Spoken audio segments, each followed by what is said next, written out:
রাজ্যে ত্রিস্তরীয় পঞ্চায়েত নির্বাচনের মনোনয়নপত্র দাখিলের দিনক্ষণ শেষ হতেই নির্বাচনী প্রচারে মাঠে ঝাঁপিয়ে পড়েছে সবকটি রাজনৈতিক দল। এতে প্রচারে অনেকটা এগিয়ে রয়েছে শাসক দল বিজেপি।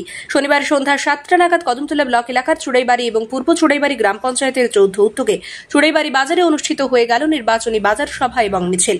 এদিন পূর্ব চুড়াইবাড়ি পঞ্চায়েত সমিতি আসনের বিজেপি মনোনীত প্রার্থী আসিম তালুকদার সহ গ্রাম পঞ্চায়েত প্রতিনিধিদের সমর্থনে প্রথমে এক সুবিশাল মিছিল সংগঠিত হয় গোটা বাজার এলাকায়। পরে শুরু হয় নির্বাচনী সভা। এতে উপস্থিত ছিলেন কুর্তি কদমতলা মন্ডল সভাপতি রাজা ধর, বিজিত প্রার্থী দিলীপ তাঁতি, সংখ্যালঘু মোর্চার জেলা সভাপতি হানিফ উদ্দিন চৌধুরী, প্রার্থী হাসিম তালুকদার সহ অন্যান্যরা। বক্তব্য রাখতে গিয়ে তিনি বলেন, পূর্ব চুড়াইবাড়ি গ্রাম পঞ্চায়েত বিগত দিনে বামগ্রেস জোট পরিচালিত হওয়াতে সাধারণ মানুষের কোনো উন্নয়ন হয়নি। বিশেষ করে রাস্তাঘাটের করুণ অবস্থা, পানীয় জল পৌঁছায়নি প্রতিটি ঘরে, বিদ্যুৎ সংযোগ হয়নি ঘরে ঘরে, পঞ্চায়েত থেকে লুটেপুটে খেয়েছে জনপ্রতিনিধিরা। তাই এবার শাসক দলের প্রার্থীরা বিজয়ী হলে প্রত্যেকটি ওয়ার্ডে ওয়ার্ডে দীর্ঘ সমস্যার সমাধানে ঝাঁপিয়ে পড়বেন তিনি। তাই সর্বস্তরের জনগণ কামনা করেছেন পূর্ব চুড়াইবাড়ি পঞ্চায়েত সমিতির আসনের প্রার্থী হাসিম তালুকদার সহ পঞ্চায়েতের 13 জন বিজেপি মনোনীত প্রার্থীদের বিপুল ভোটে জয়যুক্ত করে নজির সৃষ্টি করা।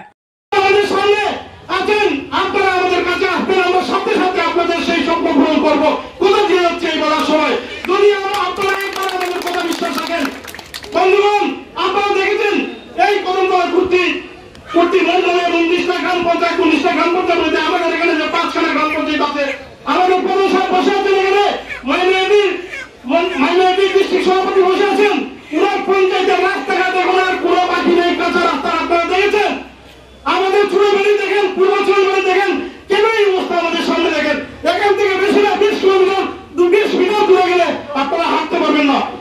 12 বছর আমরা 34 থেকে 74 থেকে 75 বছর পার গেছি বন্ধুগণ, কিন্তু খাদিমপাড়ার অবস্থা যেইভাবে আছে সেইভাবে আছে।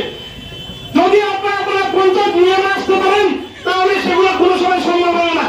আপনারা বলুন কেন দেবেন ওদেরকে? যদি রাজ্য রাখছেন কেন রাখছেন, কেন ওদের হাতে আপনারা দেবেন? আপনারা একবার যে বিশ্বাস করুন, আমাদের সাথে আমাদের পাশে ভালো ভালো নেতৃত্বরা আছেন, যারা এই বিধানসভায় নেতৃত্ব দিচ্ছেন। উদাহরণদেরকে নিয়ে আমরা আপনাদেরকে কথা দিচ্ছি, বিগত দিনের যে রাস্তাঘাটের সমস্যা, যে জলের সমস্যা, স্কুল কলেজের সমস্যা, পাশাপাশি পানীয় জলের যে সমস্যা, এখন পর্যন্ত ভালো পানির কোনো ব্যবস্থা নেই পূর্ব ফুলবাড়ি গ্রাম পঞ্চায়েতে। আমি আপনাদেরকে বলা দিয়ে যাচ্ছি, আমি টেবিলের তালা দিয়ে সেখান থেকে উদ্ধার করে নিয়ে আসতে পারবো। কারণ আমার বাড়ির পাশে আমার বড় দুজন দাদা আছেন, সদ্য আমার মতো দুজন দাদা আছেন, এবং উনারাও নেতৃত্ব দিচ্ছেন। ওনাদের কাছ থেকে ছিনিয়ে নিয়ে আসবো আপনাদেরকে। আপনি এই বাজারে কথা দিয়ে যাচ্ছি, যেহেতু পার্টি আমাদেরকে সেই সুযোগটা দিয়েছে, আপনারা সেই সুযোগটা আপনাদের কাছে অনুরোধ করে বলছি।